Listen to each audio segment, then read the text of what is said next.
नमस्कार मित्रांनो. आज आपण आलोय चाईची भाजी शोधायला. आता आमच्या घराच्या जवळच हे जंगल आहे, आपण पाहू शकता. आणि या जंगलामध्ये आपण चाईची भाजी शोधायला आलोय. बघू आपल्याला किती सापडते. तुम्हाला चाईची भाजी, तिचा देठ वगैरे आता इथं बघा भरपूर या भागामध्ये आहे. त्याच्यामुळे मग आपण हे लोकेशन निवडले आज. चाई ही एक वेलवर्गीय रानभाजी असून या रानभाजीची वाढ ही जंगलामध्ये होत असते.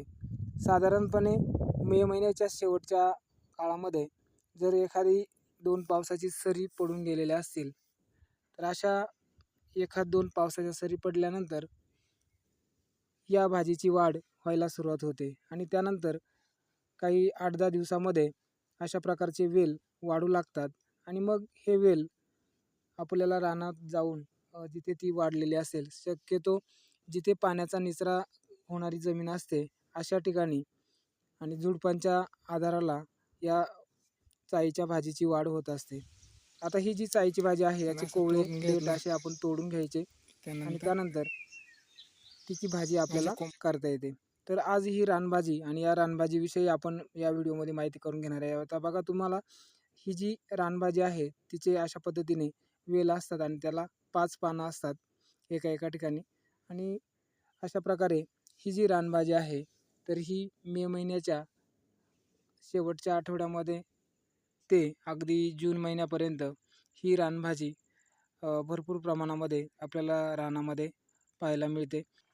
अशा ज्या रानभाज्या आहेत, या रानभाज्या साधारणतः मे महिन्यामध्ये यांची उगवायला सुरुवात होते आणि हळूहळू अशा अनेक प्रकारच्या आरोग्यवर्धक अशा रानभाज्यांची निर्मिती निसर्गतः निर्माण होते. साधारणपणे जून महिन्यामध्ये अनेक प्रकारच्या रानभाज्या जंगलामध्ये वाढतात. ज्या रानभाज्यांची वाढ या काळात होते, अशा सर्वच प्रकारच्या रानभाज्यांविषयी माहिती आपल्या चॅनलवरती येत राहणार आहे. तर त्यासाठी आपण चॅनलला सबस्क्राईब करून ठेवा. अशा ज्या वेगवेगळ्या रानभाज्या आहेत, तर या रानभाज्या आपल्या आरोग्याच्या दृष्टीने अत्यंत महत्त्वाच्या असतात. आणि आता बघा, तुम्हाला दिसणारी ही रानभाजी जी आहे ती आळूसारखी दिसते, परंतु ही रानभाजी आहे जिला आमच्याकडे तेऱ्याची भाजी म्हणतात किंवा लोतीची भाजी देखील म्हणतात. तुमच्याकडे काय नाव आहे आपण नक्की कॉमेंट करून सांगा, कारण ही देखील एक आळूच्या भाजीचाच प्रकार आहे. मित्रांनो, ही चाईची भाजी जी आहे ना, हिच्या कोवळ्या कोंबांची किंवा कोवळ्या देशांची देखील भाजी होते.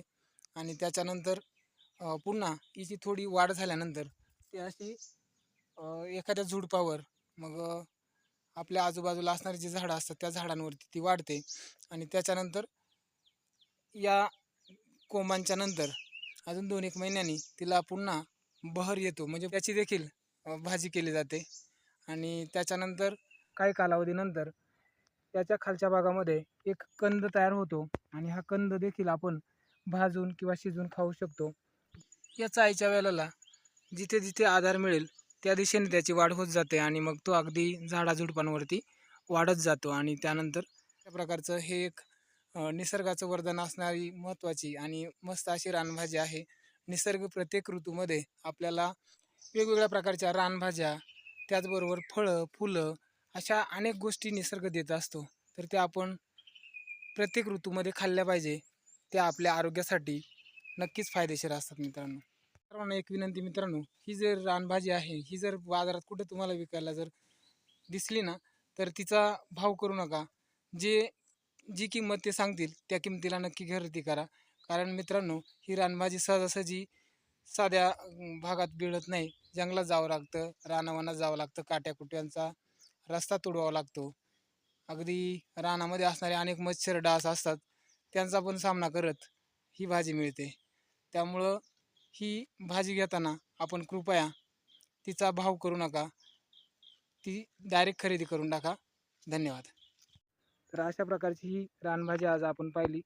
भेटूया पुढील एका नवीन रानभाजीसोबत. तोपर्यंत आपण चॅनलला सबस्क्राईब करून ठेवा, फॉलो करा. धन्यवाद.